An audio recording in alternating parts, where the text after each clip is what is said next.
2 Rois, chapitre 1. Maladie et mort d'Akazia, le roi d'Israël.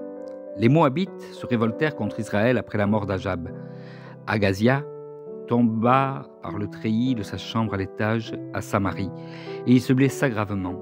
Il fit partir des messagers en leur disant « Allez consulter Baal-Zébub, le dieu d'Écron, pour savoir si le je guérirai de cette blessure. » Mais l'ange de l'Éternel dit à Élie le Tishbite « Lève-toi, monte à la rencontre des messagers du roi de Samarie et dis-leur « Est-ce parce qu'il n'y a pas de Dieu en Israël que vous allez consulter Baal-Zébub, le dieu d'Écron ?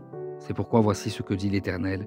Tu ne descendras pas du lit sur lequel tu es monté, car tu mourras. » Puis Élie s'en alla. Les messagers retournèrent vers Akazia, qui leur demanda « Pourquoi revenez-vous » Ils lui répondirent « Un homme est monté à notre rencontre et nous a dit « Allez-y, retournez vers le roi qui vous a envoyé et annoncez-lui. Voici ce que dit l'Éternel. Est-ce parce qu'il n'y a pas de Dieu en Israël que tu envoies consulter Baal-Zébub, le dieu d'Écron ? C'est pourquoi tu ne redescendras pas du lit sur lequel tu es monté, car tu mourras. » Akazia leur demanda « Quel air avait l'homme qui est monté à votre rencontre et qui vous a dit ces paroles ?» Ils lui répondirent « C'était un homme avec un vêtement en poil et une ceinture de cuir autour de la taille. » Akazia dit alors « C'est Élie, le Tishbite. » Il envoya vers lui un chef de cinquantaine avec ses 50 hommes.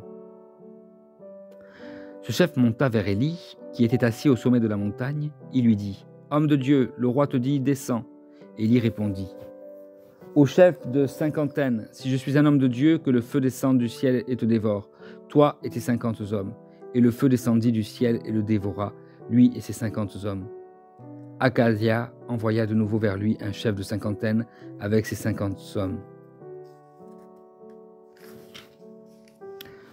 Ce chef prit la parole et dit à Élie « Homme de Dieu, voici ce que dit le roi. Dépêche-toi de descendre. » Élie leur répondit « Si je suis un homme de Dieu, que le feu descende du ciel et te dévore, toi et tes 50 hommes. » Et le feu de Dieu descendit du ciel et le dévora, lui et ses 50 hommes. Akazia envoya encore un troisième chef de cinquantaine avec ses 50 hommes.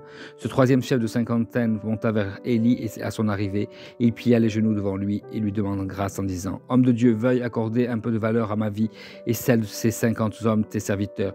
Le feu est descendu du ciel et a dévoré les 2 premiers chefs de cinquantaine et leurs 50 hommes. Mais maintenant, veuille accorder un peu de valeur à ma vie. » L'ange de l'Éternel dit à Élie « Descends avec lui, n'aie pas peur de lui. » Élie se leva et descendit avec ce chef vers le roi.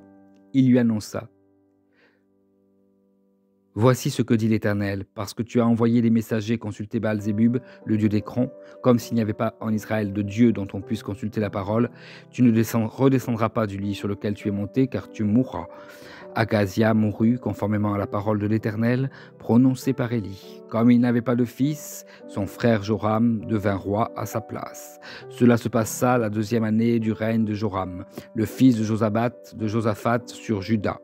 Le reste des actes d'Akazia, ce qu'il a accompli, cela est décrit dans les annales des rois d'Israël. Amen.